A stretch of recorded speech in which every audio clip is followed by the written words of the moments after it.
Hello, Hi. and welcome back to another episode of the Black Diamond Experience. Yes, the Black Diamond Experience and Diamonds in the Details, a bridal experience on our podcast. on our podcast. Yes.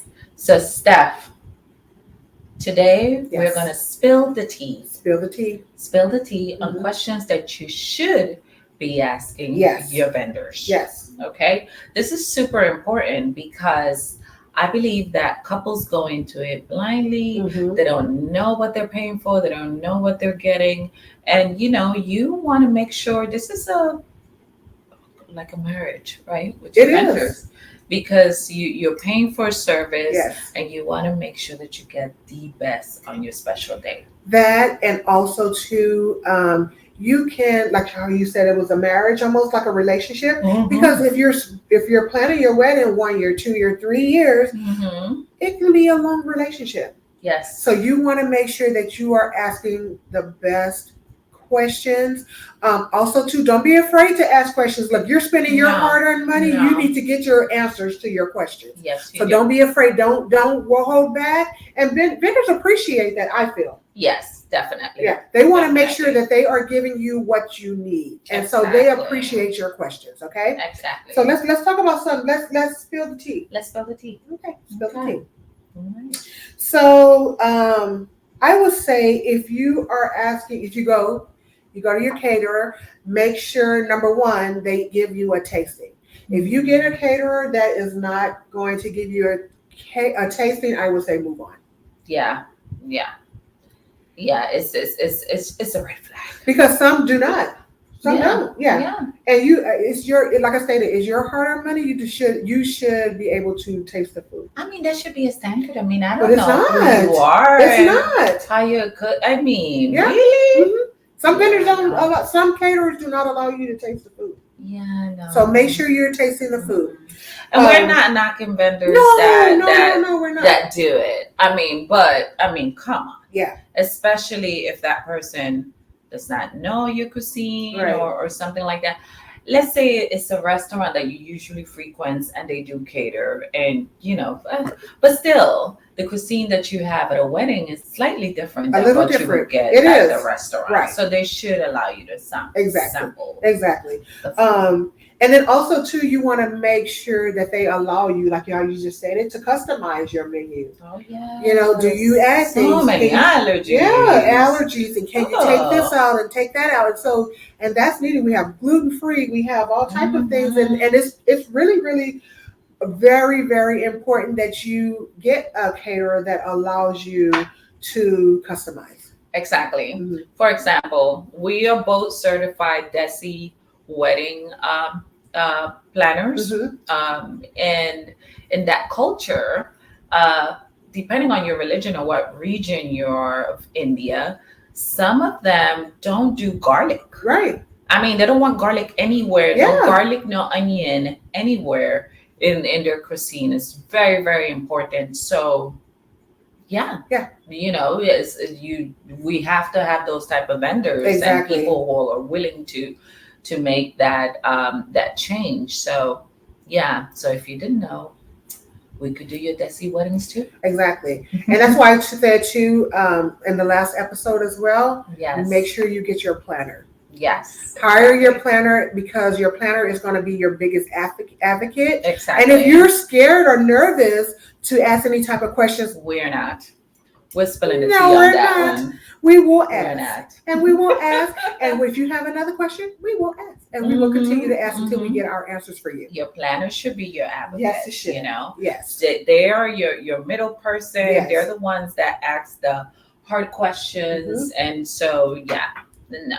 Yeah. So we're there for you. We're there for you. Yeah. And also, too, it's a good catering question. What do you, and I know it's not, I don't think it's rude, but some people think it is. What do you do with the leftover food?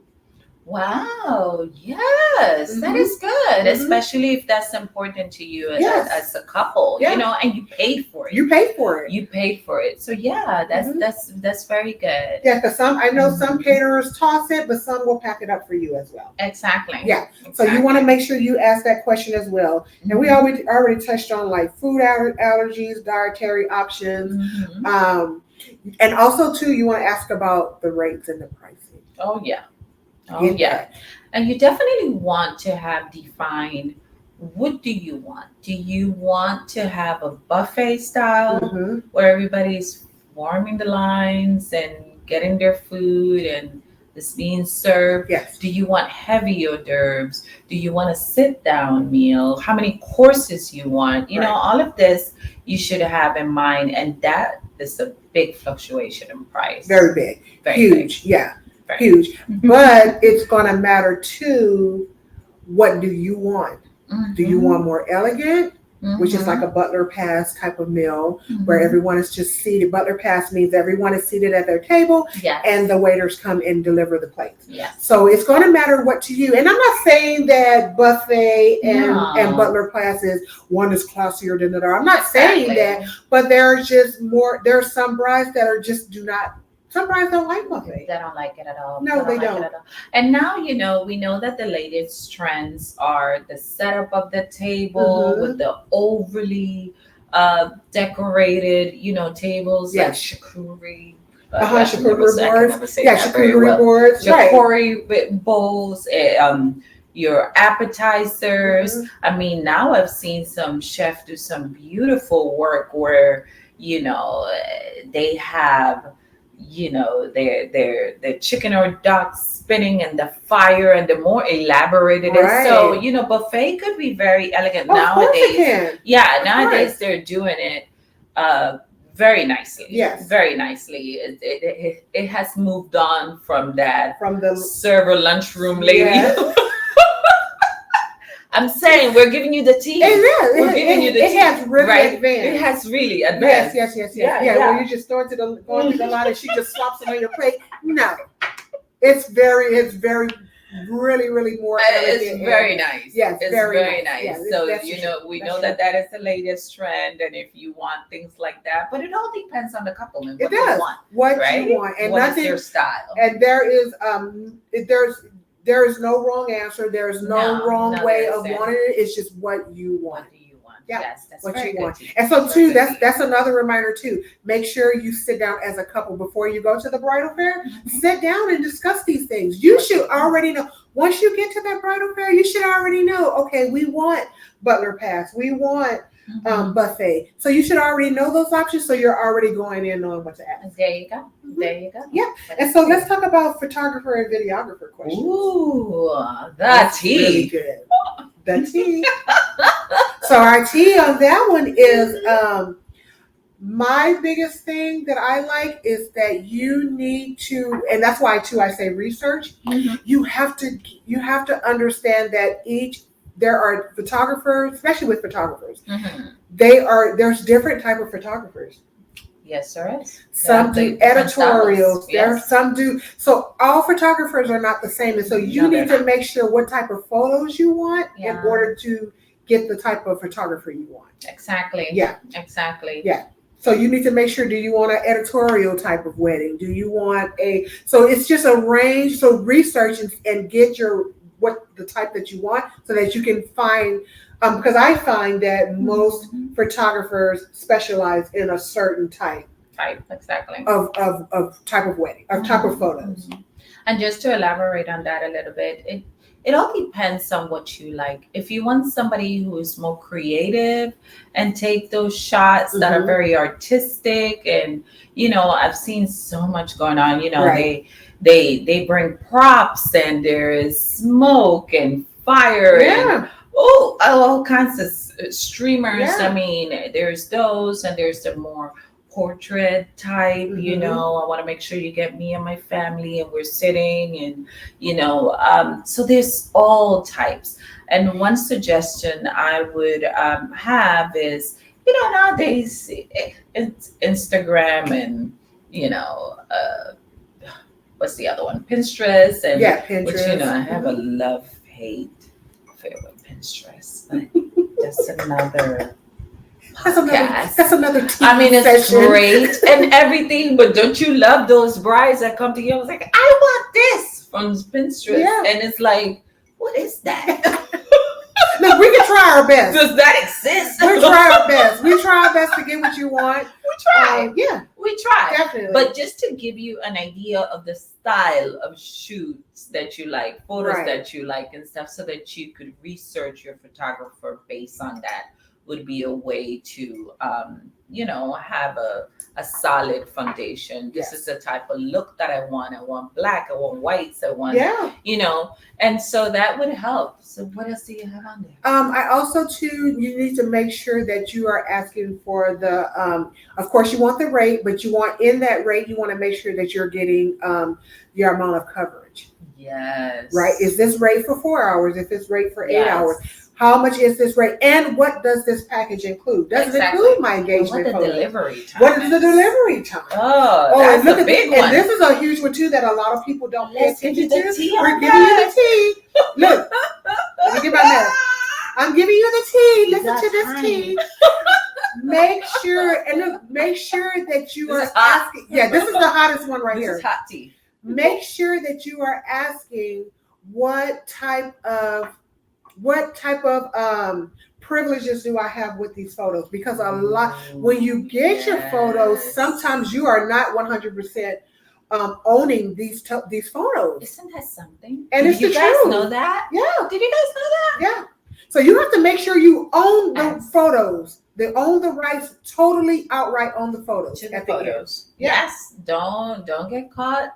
Don't be surprised. Mm-hmm. Yeah. So make sure that's a question that you're asking your photographer at the end of my photos, and when I get my session, and like I always said, how long it's going to take for me to get my photos back. Yeah. I think that's the biggest one. Everybody's like, where are my photos? Why is it taking so long? Yes. Now, first of all, let's explain why it takes so long. Okay. Yeah. We're not talking for all photographers. No. But mostly it's because they have to edit your shots. You have to pick out the ones that you want, and they've taken hundreds of photos, right? And we don't know if that photographer had other clients prior to you. That's right. So all of this takes time. It could take a while. I want you to understand why it's taking so long.